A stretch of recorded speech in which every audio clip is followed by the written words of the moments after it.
Là, je commence à travailler avec Kev Adams, il ne s'arrête jamais. C'est impressionnant. On écrit un peu son prochain spectacle, on l'aide à écrire. Tu arrives à 13h chez lui, tu travailles jusqu'à 20h, tu lui montres 20 nouvelles minutes qu'on a travaillé la journée.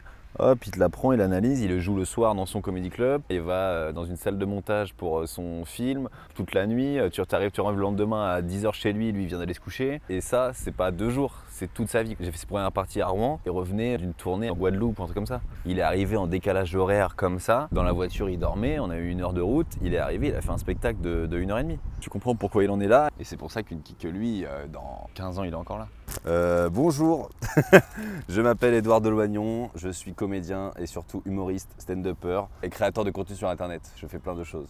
Est-ce que tu saurais mettre des mots sur ton processus de création? Concrètement, quand tu prépares un spectacle ou une petite scène, par quelles étapes passes-tu?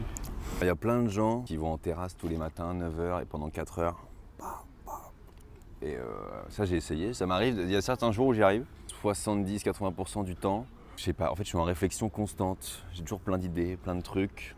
J'ai plein de brouillons, plein de notes, un début de blague, un début de vidéo. Ah oui. Ça serait bien de parler de ça. Des débuts de sketch que j'écris des fois. Okay, c'est des trucs qui restent dans mon téléphone pendant des fois 4 mois, 6 mois. Tu vois, ça m'a fait rire parce que tu me dis ça, parce que hier j'ai commencé à écrire sur un truc et je me suis rendu compte que c'était un début de truc que j'avais écrit il y a 3 ans. C'est les mêmes idées et là j'ai réussi à les pousser encore plus loin.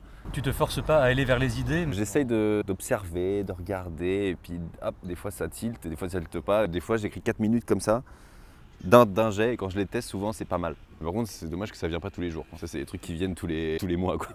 Une fois par mois, Mozart là où je suis waouh et c'est marrant et bon ça n'arrive pas tout le temps. Mon TikTok moi je le prends quand même par exemple pour un brouillon, c'est mes brouillons d'idées quoi. J'ai une blague sur un bébé et une femme, là il y a un bébé et une femme. Je vais trouver un truc, je le mets sur TikTok, c'est pas grave. Il vaut mieux, de manière générale, se lancer, tant pis, ou bien attendre la bonne idée?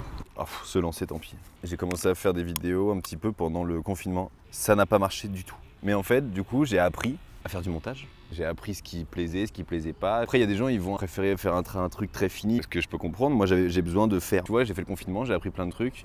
Et puis à la rentrée du confinement, j'ai fait une parodie avec une pote à moi sur une idée comme ça. On a fait une parodie de Mais je t'aime. Et elle a fait sur YouTube 3-4 millions, sur Facebook elle a dû faire 15 millions. Mais ça serait pas arrivé si j'avais pas eu ce cursus de création pendant le confinement, de faire des trucs qui marchent pas. C'est bon ça là, milkshake saveur vanille. Est-ce que tu connais ça? Non, ça m'intrigue beaucoup. Quel conseil tu donnerais à un jeune homme, une jeune femme qui veut devenir humoriste? Il ou elle vient d'avoir son bac. À jouer. Faut se lancer. Évidemment, c'est un pas incroyable et c'est un truc de ouf d'aller devant des gens et d'oser dire je vais vous faire rire. J'ai arrivé au Paname à 13h pour me montrer, je suis là et tous les jours je revenais, j'arrivais à 16h, il y avait 4 personnes en public, je peux jouer? Non? C'est complet? Vas-y, je reviens demain. Tous les jours. Quand le fridge il a ouvert, j'ai posé mes fesses là-bas, j'ai bu des 36 cafés là-bas par jour. Et encore maintenant j'y vais, tu vois, pourtant j'ai ma place. Ouais. Tu vois, samedi, exemple nul, mais pour montrer que voilà, c'est ce métier. J'arrive de l'aéroport, je jouais en Espagne. J'arrive à 21h, j'étais chez moi, douche, 22h10 j'étais au fridge, au cas où. Il y avait Kev, il y avait Gad Elmaleh, il y avait Fari, il y avait Sacha Baron Cohen, Borat qui était là. Ouais, qui n'a pas joué mais qui était avec Kev Adams, tu vois, mais qui est monté sur scène en mode voilà. Oh, wow. Et il y a un gars qui n'est pas venu. Okay. Bah j'ai joué. Je suis peut-être moins marrant que certains, mais pourquoi ils jouent pas? Mais parce qu'ils sont pas là. C'est l'exemple de Kev, il y a beaucoup de gens qui critiquent Kev Adams. Ouais, lui il est plus marrant. Ouais, mais Kev Adams il bosse 36 fois le plus que lui. Donc c'est pour ça qu'il est là. Puis les vois les mecs. Ah lui il est nul, pourquoi ils font pas jouer lui il est nul.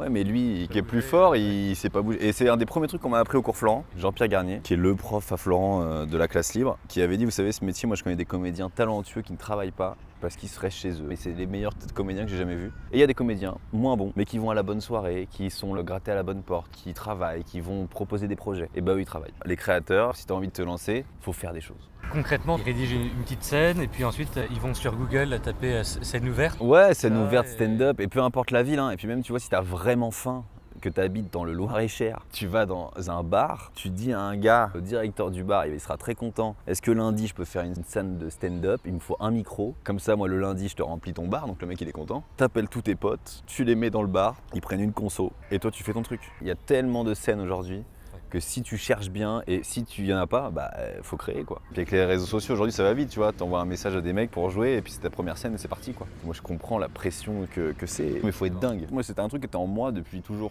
Non, dans un parc, je pourrais là me mettre en slip et courir devant tout le monde. Je ne l'en ferai pas, parce que j'ai un peu la flemme. Je commencerai pas cette petite terrine. Attends, je vais goûter ton truc jaune là. De la part d'un mec qui peut courir tout nu dans le parc.